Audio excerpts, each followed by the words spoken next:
Hello everyone. आज का topic है इलेक्ट्रॉन एफिनिटी और इलेक्ट्रॉन गेन एंथैल्पी। और इस टॉपिक को कवर करने के लिए हम दो चीज़ें यहाँ पर पढ़ेंगे। फर्स्ट होगा factors affecting the value of electron affinity, मतलब कि वे फैक्टर्स जो इलेक्ट्रॉन एफिनिटी को अफेक्ट करते हैं। दूसरा ट्रेंड इन पीरियोडिक टेबल। ठीक है, ट्रेंड इन पीरियोडिक टेबल मतलब कि पीरियोडिक टेबल में ये कैसे चेंज होती है, इसकी वैल्यू कैसे चेंज होती है। इससे जो मैंने सेकंड पॉइंट बताया इसको हम टू पार्ट्स में डिवाइड मान सकते हैं। First variation of electron affinity in a group और second variation of electron affinity in a period. मतलब कि अगर हम ग्रुप में आगे बढ़ें तो इलेक्ट्रॉन एफिनिटी में क्या क्या वेरिएशन आते हैं, और अगर हम पीरियड में आगे बढ़ें तो इलेक्ट्रॉन एफिनिटी में क्या क्या वेरिएशन आते हैं। तो ओवरऑल इस वीडियो में आप पूरा टॉपिक कवर कर पाएंगे। ठीक है, विद नोट्स। आप इसको स्क्रीनशॉट भी ले सकते हैं या फिर आप चाहें तो हैंड रिटन नोट्स भी बना सकते हैं। तो स्टार्ट करते हैं। इलेक्ट्रॉन एफिनिटी डेफिनेशन क्या होगी इसकी। It is the amount of energy the atom exerts when the electrons is added to neutral atom और molecule to make it into negative ion.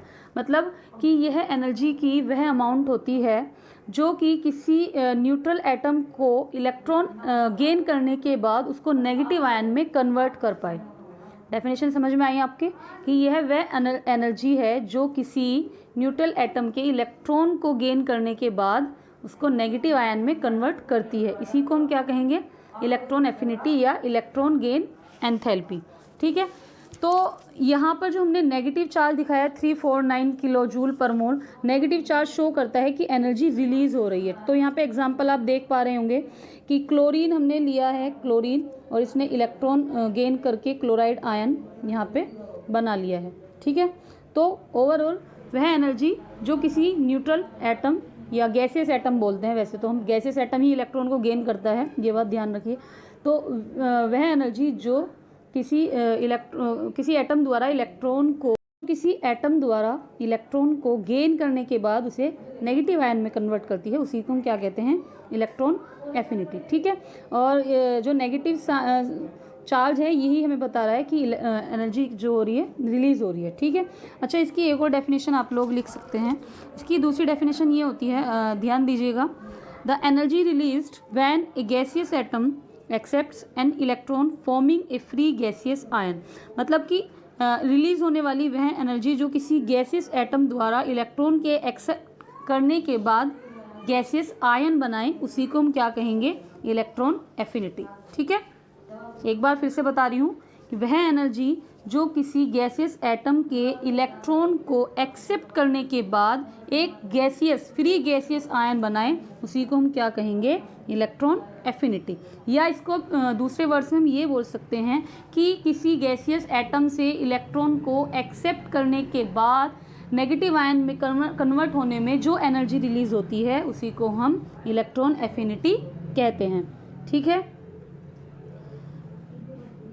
तो जैसे अगर आपने आयनाइजेशन पोटेंशियल पढ़ा होगा, अगर नहीं भी पढ़ा है तो मैं नेक्स्ट वीडियो डाल दूंगी आयनाइजेशन पोटेंशियल पे, तो वहाँ पे भी हम फर्स्ट आयनाइजेशन पोटेंशियल और सेकंड आयनाइजेशन पोटेंशियल की बात करते थे। तो यहाँ पर भी यही होगा, फर्स्ट इलेक्ट्रॉन एफिनिटी और सेकंड इलेक्ट्रॉन एफिनिटी। तो ये क्या होती है फर्स्ट इलेक्ट्रॉन एफिनिटी। तो देखिए, अगर हम पहला एटम जो ले रहे हैं, हमारा सपोज हमारा एटम न्यूट्रल है, जैसे कि यहाँ पे हमने x लिया है और इसने एक इलेक्ट्रॉन को गेन कर लिया और x नेगेटिव में कन्वर्ट हो गया, तो यहाँ से इस इक्वेशन से जो एनर्जी रिलीज होगी उसी को हम कहेंगे फर्स्ट इलेक्ट्रॉन एफिनिटी। ठीक है, डेफिनेशन में यही लिखा हुआ है, the first electron affinity is the energy release when 1 mole of electrons is added to 1 mole of gaseous atom to form 1 mole of negative ions. समझ में आया, मतलब कि 1 मोल इलेक्ट्रॉन के किसी गैसेस 1 मोल गैसेस एटम में ऐड होने के बाद उसके एक या सिंगल आयन में कन्वर्ट होने पे जो एनर्जी रिलीज होगी उसी को हम क्या कहेंगे, फर्स्ट इलेक्ट्रॉन एफिनिटी, हम उसी को बोलेंगे। बात आती है सेकंड इलेक्ट्रॉन एफिनिटी की। तो सेकंड इलेक्ट्रॉन एफिनिटी क्या होगी, जब ये हमारा सिंगल नेगेटिव आयन जो आया है, अगर ये सिंगल नेगेटिव आयन एक इलेक्ट्रॉन और गेन कर ले और x2 नेगेटिव आयन यानी कि कोई भी 2 नेगेटिव आयन में कन्वर्ट हो जाए, तो उससे जो एनर्जी रिलीज होगी उसी को हम कहेंगे सेकंड इलेक्ट्रॉन एफिनिटी। तो क्लियर हो गया होगा आपको ये फर्स्ट इलेक्ट्रॉन एफिनिटी क्या होती है और सेकंड क्या होती है। ठीक है, इसके बाद हम बात करेंगे factors affecting the value of electron affinity. तो वे कौन कौन से फैक्टर्स हैं जो इलेक्ट्रॉन एफिनिटी की वैल्यू को अफेक्ट करते हैं। तो 3 आते हैं, 3 ऐसे फैक्टर्स मेन आते हैं, देखे गए हैं। फर्स्ट आता है हमारा साइज ऑफ एटम, सेकंड आता है चार्ज ऑन न्यूक्लियस और थर्ड आता है हमारा इलेक्ट्रॉनिक कॉन्फ़िगरेशन। तो चलिए इनके बारे में डिटेल से पढ़ लेते हैं। तो साइज ऑफ एटम की अगर हम बात करें तो इसमें क्या देखा गया है, with the increase in the size of the atom the electron affinity decrease because the distance between the nucleus and the incoming electrons increase. मतलब क्या है, तो देखिए यहाँ पे हमने हैलोजन फैमिली के मेंबर्स लिए हैं, फ्लोरीन, क्लोरीन, ब्रोमीन और आयोडीन। तो हम क्या कह रहे हैं कि जैसे जैसे साइज बढ़ेगा किसी भी एटम का, इलेक्ट्रॉन एफिनिटी डिक्रीज होगी। क्यों डिक्रीज होगी? क्योंकि न्यूक्लियस के और जो इसका बाहर का इलेक्ट्रॉन होगा, या अगर हम कहें जो इनकमिंग इलेक्ट्रॉन होगा, उसके बीच की डिस्टेंस बढ़ती चली जाएगी। ठीक है, तो जब ये डिस्टेंस हमारी बढ़ती चली जाएगी तो हमारी इलेक्ट्रॉन एफिनिटी क्या हो जाएगी? डिक्रीज होती जाएगी। तो इसको हम सिंपल लैंग्वेज में ऐसे बोलेंगे, as the size of the atom increases the electron affinity decreases. ठीक है, अच्छा इसके अकॉर्डिंग हम क्या बोल सकते हैं कि electron affinity is inversely proportional to size of the atom. ठीक है, कैसे लिखेंगे? The electron affinity is inversely proportional to size of the atom. तो इलेक्ट्रॉन एफिनिटी इन्वर्सली प्रोपोर्शनल हो गया हमारा साइज ऑफ एटम। जैसे जैसे साइज बढ़ेगा एटम का, वैसे वैसे इलेक्ट्रॉन एफिनिटी डिक्रीज हो जाएगी। ठीक है, तो सेकंड पॉइंट है चार्ज ऑन द न्यूक्लियस। ठीक है, तो इसमें लिखेंगे when the nuclear charge is high there is a greater attraction for the incoming electrons, therefore electron affinity increases as the nuclear charge increases. मतलब जैसे जैसे न्यूक्लियस पे चार्ज बढ़ेगा इलेक्ट्रॉन एफिनिटी भी वैसे वैसे बढ़ेगी। मतलब ऐसा होता क्यों है? देखो, जब न्यूक्लियस पे चार्ज बढ़ता है तो इसका मतलब क्या हुआ कि जो इनकमिंग इलेक्ट्रॉन्स हैं, यानी कि जो आने वाले इलेक्ट्रॉन्स हैं, वो न्यूक्लियस की तरफ ज़्यादा अट्रैक्ट फील करेंगे। ठीक है, क्योंकि न्यूक्लियस का चार्ज बढ़ रहा है, तो जैसे ही न्यूक्लियर चार्ज बढ़ता है वैसे ही हमारा जो अट्रैक्शन होगा इनकमिंग इलेक्ट्रॉन और न्यूक्लियस के बीच का, वो अट्रैक्शन बढ़ जाएगा, जिस वजह से इलेक्ट्रॉन एफिनिटी की वैल्यू बढ़ जाएगी। ठीक है, तो ये पॉइंट क्लियर हो गया होगा। नेक्स्ट पॉइंट है इलेक्ट्रॉनिक कॉन्फ़िगरेशन। इलेक्ट्रॉनिक कॉन्फ़िगरेशन में क्या लिखेंगे कि वे एलिमेंट्स जिनका इलेक्ट्रॉनिक कॉन्फ़िगरेशन स्टेबल होता है उनके लिए इलेक्ट्रॉन एफिनिटी की वैल्यू लो या ऑलमोस्ट ज़ीरो होती है। ठीक है, तो वे एलिमेंट जिनका इलेक्ट्रॉनिक कॉन्फ़िगरेशन स्टेबल होगा उनके लिए इलेक्ट्रॉन एफिनिटीज़ ज़ीरो होगी या ऑलमोस्ट ज़ीरो या लो होगी। ठीक है, तो इलेक्ट्रॉन एफिनिटीज़ आर लो और almost zero in elements having stable electronic configuration. अब बात आती है स्टेबल इलेक्ट्रॉनिक कॉन्फ़िगरेशन की, कि स्टेबल इलेक्ट्रॉनिक कॉन्फ़िगरेशन क्या होता है। ठीक है, तो ये हाफ फील्ड या कंप्लीटली फील्ड वैलेंस सब शेल्स वाले एलिमेंट्स होते हैं, यानी कि जिन एलिमेंट्स के पास या तो हाफ फील्ड या फिर completely filled valence sub shell हो। वैलेंस सब शेल क्या होते हैं? आउटर मोस्ट शेल का जो इलेक्ट्रॉनिक कॉन्फ़िगरेशन होता है उसको हम बोलते हैं वैलेंस सब शेल। अब हाफ फील्ड का मतलब क्या हुआ? जैसे आप सभी जानते हैं पी में 3 ऑर्बिटल होते हैं और इन 3 ऑर्बिटल में मैक्सिमम 6 इलेक्ट्रॉन्स आ सकते हैं। तो अगर पी के पास 3 इलेक्ट्रॉन है, यानी कि कम्प्लीटली हाफ फील्ड है, ये आपको दिख रहा है हाफ फील्ड है, तो जब पी के पास 3 इलेक्ट्रॉन हो या फिर डी के पास 5 इलेक्ट्रॉन्स हों तो ये हाफ फील्ड होता है और ये वाला कॉन्फ़िगरेशन हमारा स्टेबल माना जाता है। ठीक है, तो ये हाफ फील्ड स्टेबिलिटी बोली जाएगी। कंप्लीटली फील्ड का क्या होगा कि पी में ओवरऑल 6 इलेक्ट्रॉन्स हों तो वो कंप्लीटली फील्ड होगा और ये भी हमारा स्टेबल इलेक्ट्रॉनिक कॉन्फ़िगरेशन होता है। ऐसे ही डी की बात करें तो डी में पूरे 10 इलेक्ट्रॉन अगर आ जाएँ तो वो हमारा स्टेबल इलेक्ट्रॉनिक कॉन्फ़िगरेशन होता है। तो हम ये बोल रहे हैं कि जिन एलिमेंट्स के पास इस तरह का इलेक्ट्रॉनिक कॉन्फ़िगरेशन होगा, जिन एलिमेंट्स के पास इस तरह का इलेक्ट्रॉनिक या स्टेबल कॉन्फ़िगरेशन होगा उनके लिए इलेक्ट्रॉन एफिनिटी या तो लो होगी या ऑलमोस्ट ज़ीरो होगी। ठीक है, तो ये पॉइंट आपको क्लियर हो गया होगा। अच्छा, ये पॉइंट्स मैं आपको क्यों लिखवा रही हूँ? देखो, जब अगर आप नीट का भी एग्ज़ाम दो या और किसी आप किसी क्लास मतलब 11th क्लास के हो या फिर बीएससी के स्टूडेंट हो, तो वहाँ पर ये क्वेश्चंस आ जाते हैं। और कंपटीशन के लेवल से तो बहुत इंपॉर्टेंट है ये। वहाँ उसमें फैक्टर्स से ही क्वेश्चंस पूछे जाते हैं, ऐसे नहीं डायरेक्ट कि इलेक्ट्रॉन एफिनिटी की डेफिनेशन आपको लिख के दे दी जाएगी और ऑप्शन दे दी जाएंगे कि सही कौन सी है। ऐसा नहीं होता, आपको फैक्टर्स से क्वेश्चन पूछे जाएंगे। आपको 2-3 एलिमेंट दे देंगे और पूछ लेंगे कि किसके लिए इलेक्ट्रॉन एफिनिटी लो है या फिर ज़ीरो है। तो वो आप देखेंगे जब तक आपको इलेक्ट्रॉनिक कॉन्फ़िगरेशन नहीं आएगा। तो वहाँ अगर आपको आता है तो आप देखेंगे कि हाफ फील्ड किसका है या कम्प्लीटली फील्ड किसका है।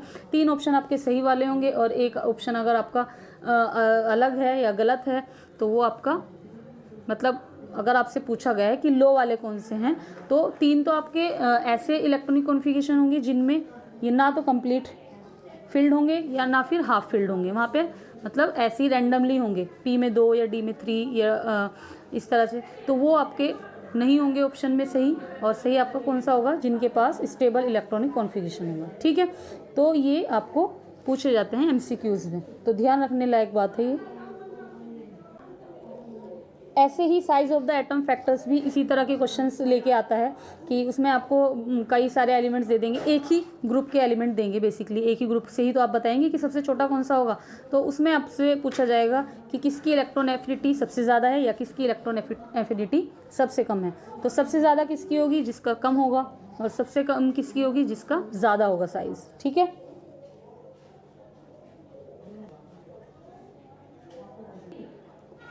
तो चलिए लास्ट अपना पॉइंट देख लेते हैं, trend in periodic table of electron affinity, यानी कि इलेक्ट्रॉन एफिनिटी में क्या क्या वेरिएशन होंगे पीरियड में और ग्रुप में।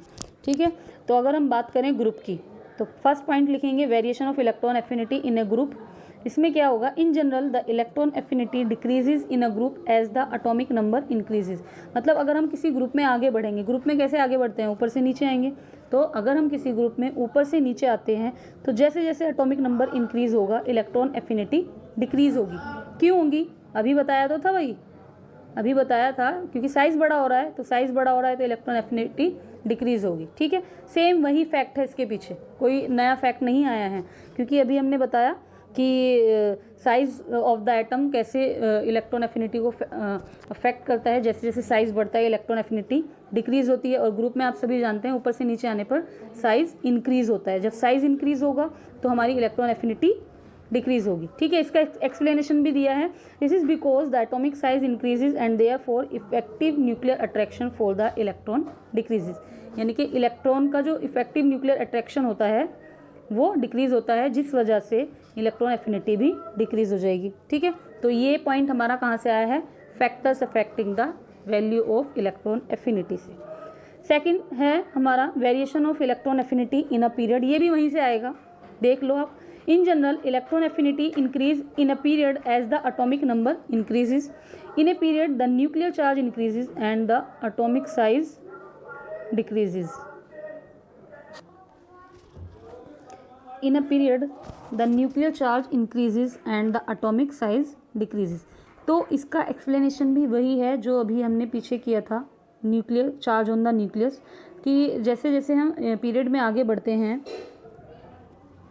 न्यूक्लियर का या न्यूक्लियस का चार्ज जो होता है, न्यूक्लियस पे जो चार्ज होता है वो बढ़ता जाता है। ठीक है, तो जैसे जैसे न्यूक्लियर चार्ज बढ़ेगा तो इनकमिंग इलेक्ट्रॉन का अट्रैक्ट करने की टेंडेंसी बढ़ जाती है, जिस वजह से इलेक्ट्रॉन एफिनिटी बढ़ती जाती है। ठीक है, तो किसी भी पीरियड में आगे बढ़ने पर इलेक्ट्रॉन एफिनिटी बढ़ेगी। तो इन दोनों पॉइंट्स को आप इस डायग्राम से भी समझ सकते हैं या फ्लो चार्ट से भी समझ सकते हैं। तो यहाँ पे आप देख पा रहे हैं लेफ़्ट टू राइट जाने पर इलेक्ट्रॉन एफिनिटी बढ़ रही है और अप टू डाउन आने पर इलेक्ट्रॉन एफिनिटी घट रही है। यानी कि पीरियडिक टेबल में अगर हम लेफ़्ट टू राइट जाएंगे या पीरियड्स में आगे बढ़ेंगे तो इलेक्ट्रॉन एफिनिटी बढ़ेगी, और अगर हम ग्रुप में नीचे आएंगे तो इलेक्ट्रॉन एफिनिटी घटेगी। और इनके पीछे के फैक्ट्स वही हैं जो मैंने फैक्टर्स अफेक्टिंग में बताए हैं, या फिर वेरिएशन में भी मैंने इनको एक्सप्लेन कर दिया है। तो ये टॉपिक कंप्लीट होता है और आई होप आपको ये टॉपिक क्लियर हो गया होगा और आप इसको नोट कर लें, या फिर आप इसको स्क्रीनशॉट लेके भी रख सकते हैं। तो मिलते हैं नेक्स्ट वीडियो में, तब तक के लिए good bye and take care.